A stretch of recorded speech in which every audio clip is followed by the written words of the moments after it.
I'm a McLaren fan, right? I am a McLaren fan. But I am a Lewis fan too. All right. So I want Lewis to do well. And watching him last season that sucked.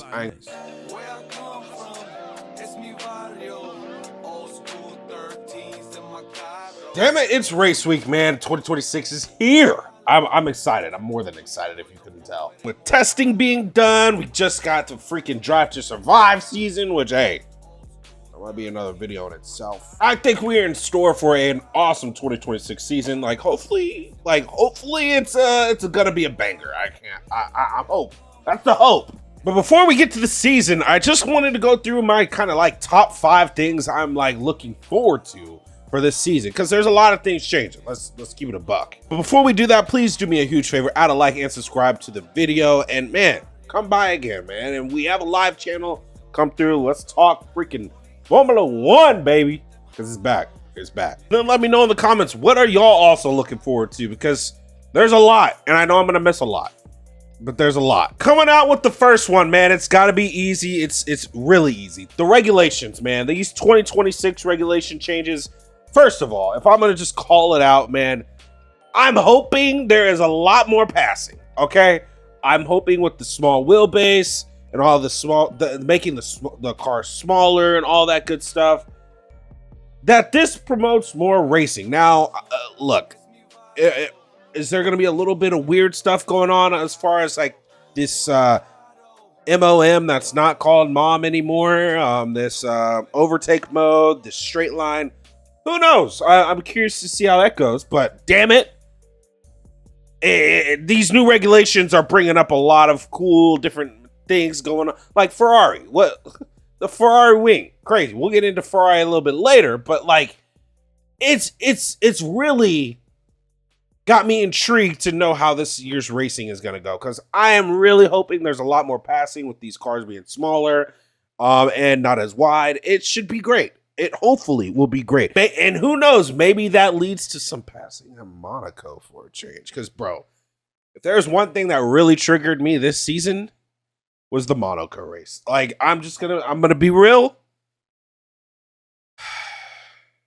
That was excruciating to watch. It actually was. I ain't going to lie. And I love me some Formula One, but that was awful.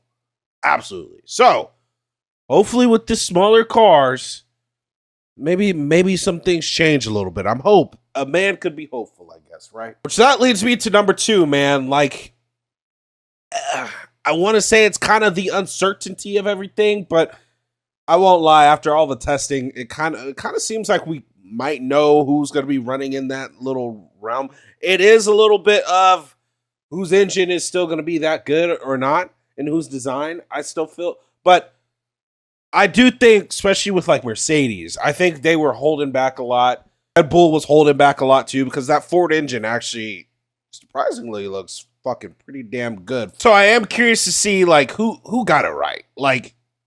Is it just going to be a McLaren all day type of thing, or is George Russell going to shake up the championship too? What are we going to get this year? I'm really curious to see that. But I feel like it's not as oh yeah, McLaren has the car this year, or oh yeah, Red Bull has the car, which obviously regulation change, but it does bring a little bit more uncertainty than we usually hear we usually hear most of the times. And I'm here for that. I'm excited for that. Now, Fernando Alonso, Aston Martin. Yeah, let's digress. Let's digress. And speaking of the old guards, man, look, that brings me to Ferrari, bro. So that's one of my bigger things, because I'm a McLaren fan, right? I am a McLaren fan. But I am a Lewis fan too, all right? So I want Lewis to do well, and watching him last season that sucked. I ain't gonna lie. That kind of hurt a lot. Because it was clear as day, there's just a huge disconnect on giving the homie what he needed, and even just listening to him about, bro, all you had to do is listen to the radio and know that was just a lot of turmoil. But I'm curious to see, which it kind of looks like, I'll be honest, it looks like there's a completely different vibe going down over there right now, and this might be exactly what they need. Now, Ferrari has been known to throw out some promise and then give out a completely different type of vibe. But we digress. Positivity, right? I'm really to see if this improvement that we saw during the testing is something that really carries over. And it honestly sounds like they've listened to Lewis a little bit. Like, it seems like it's in a totally different place with Lewis, with Charles, with Fred. It seems like they're in a totally different place than they were last year. And my other thing is, who is Lewis's engineer? But I'm excited to see how Lewis does. Even Charles, man. The shitty part about this thing is most of these drivers are likable. I mean, except for like Stroll. I'm sorry. Like, no hate, but the dude is annoying. I'm not gonna lie. And that brings me to number 4, man. Look, these rookies that aren't rookies anymore.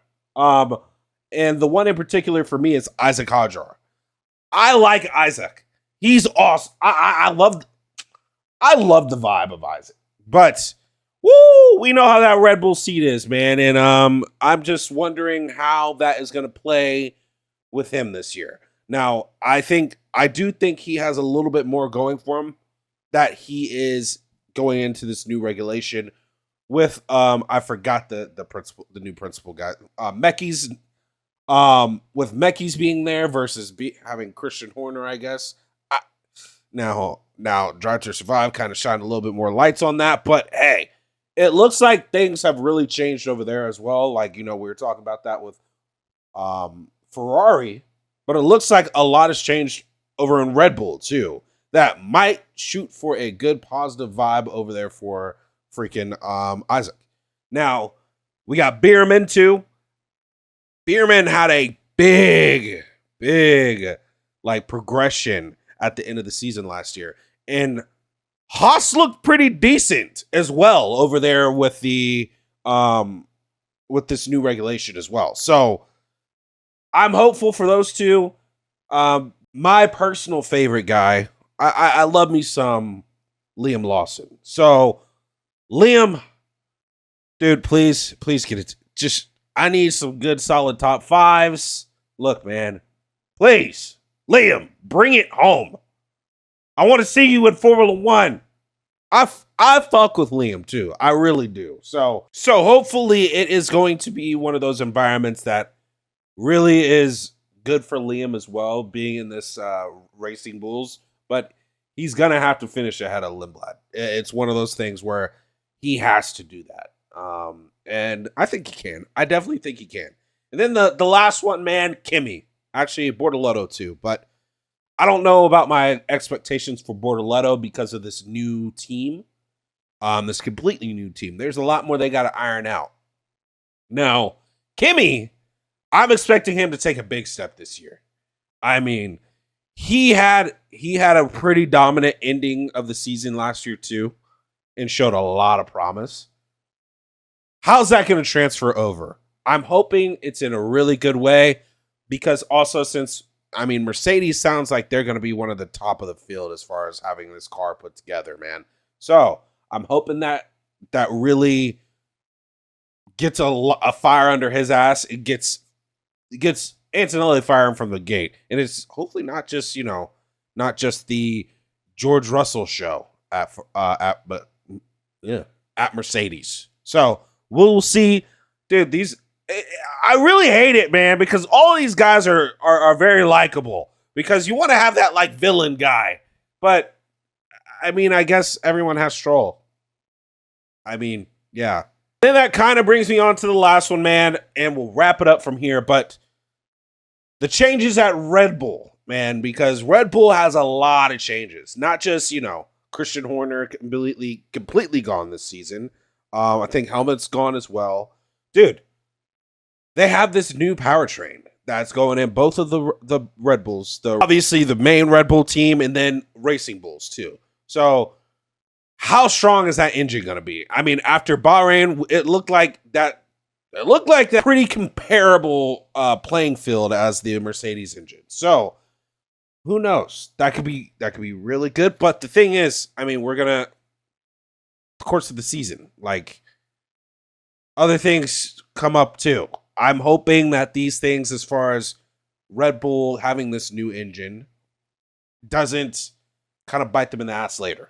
And we see a good title fight from freaking Max Verstappen as well. You know what I'm saying? So I am curious to see if this also new environment that seems to be being implemented over at Red Bull with Laura Mekies is going to be something that really, you know, kind of changes that DNA that they have. But I mean, gets them on that winning edge too. And I think, honestly, they were kind of really done. Well, I don't want to say that either, but there was a good portion where I feel like they were just kind of done progressing the car. And I think everyone knows that. But I guess we'll see if Christian was actually the problem, I guess. You know what I'm saying? So with that being said, those are my top 5 things that I am looking forward to for this season, man. Dude, it's literally this week. It's here. It's here. It's going to be an interesting season because, I mean, bro, a lot of these places, are we going to get canceled races? Because at this point, there's going to be some wars and stuff.